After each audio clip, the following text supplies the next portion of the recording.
The first American pope is wading deeply into the politically charged fray in the U.S. over abortion and immigration. Someone who says I'm against abortion but says I'm in favor of the death penalty is not really pro-life. So someone who says that I'm against abortion but I'm in agreement with the inhuman treatment of immigrants who are in the United States, I don't know if that's pro-life. Pope Leo's comments follow a controversy in his hometown of Chicago, where the cardinal planned to give a Lifetime Achievement Award to Illinois Senator Dick Durbin for his immigration advocacy. But some conservative bishops complained because of Durbin's support for abortion rights. Durbin ultimately declined the recognition, but said he was overwhelmed by the Pope's comments defending him. Joining us now, national reporter for Religion News Service, Jack Jenkins. Jack, when I heard this, I thought, this might be his "who am I to judge," right? When Pope Francis said something that was considered revolutionary about gay Catholics, although it did not change church doctrine.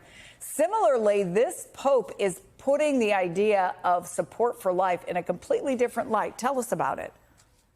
Yeah, I think that's a pretty good comparison because, as you pointed out, it's actually not a particularly radical belief to say that Catholic teaching not only calls people to oppose abortion, but also impose, as Pope Leo put it, the inhuman treatment of immigrants, as well as to oppose, say, the death penalty. These are things that have been true within Catholic teaching for some time. But he used the term pro-life to talk about it, and he said it with the Chicago accent, right? Like that is different than any pope we've had in the past. This is a pope who has, unlike any pope in history, has a voting record here in the United States. This is someone who at some point in his life may have been presented with a ballot that had Dick Durbin's name on it. So it's harder to kind of shoo away as something that he doesn't quite understand the American political context. This is a pope who very much does. And so the fact that he used the term pro-life to say, hey, that doesn't just mean abortion, that also means how you treat immigrants. And in addition to that, kind of tacking it looks like to the Trump administration's treatment of immigrants, I think carries even more weight than even past popes have had when making similar comments. It's always been true of popes that whatever your faith or no faith at all, atheists seem to be interested in what the Pope has to say. Now it's an American Pope, right? He speaks their language without an accent.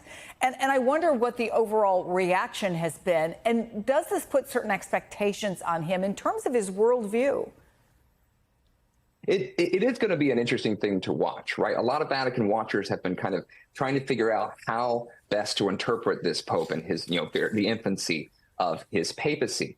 But, as he continues forward, we've already seen a lot of pushback to his comments from, kind of right-wing Catholics online, right? Folks who are frustrated that he would have made this argument. And it's important to note, too, that he's not just talking to political figures here. He's also talking to his, the U.S. bishops, some of whom are very conservative, several of whom criticized Cardinal Cupich for wanting to give Senator Durbin this award. And that is the U.S. Conference of Catholic Bishops has prioritized abortion as something they've spent a lot of time and money on in the last few years. So for Pope Leo to say, hey, I want to stress, similar to how Pope Francis did, these other issues, and even use the language of American politics while doing it, I think he's going to encounter a lot of pushback here in the United States from kind of conservative and right-wing Catholics, but it makes it, quite frankly, harder to ignore.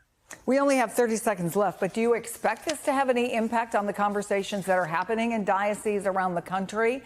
Because what we know is that the Catholic Church has struggled in the U.S. and in Europe in terms of getting people actually into the pews. We'll see if it has an effect, but what are the conversations you're hearing?